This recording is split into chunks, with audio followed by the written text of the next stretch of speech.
का बसला असं? काय करावं सांगा.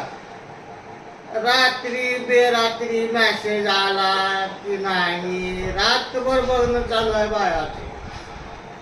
ते भावाने एवढं परेशान केलंय की 3,000 राहिले कुणकडंच. आमची 3-3 वाजेपर्यंत झोप उडाली आहे. ह्या वेळेला पैसे आले, त्या वेळेला पैसे आले, ह्या वेळेला मेसेज आला, त्या वेळेला मेसेज आला.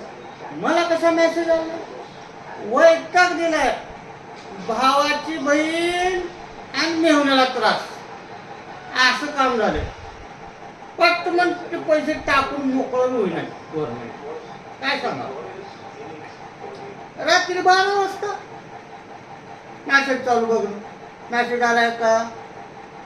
त्या वेळेला पैसे आले, त्या वेळेला पैसे आले, ह्या वेळेला मॅसेज आला,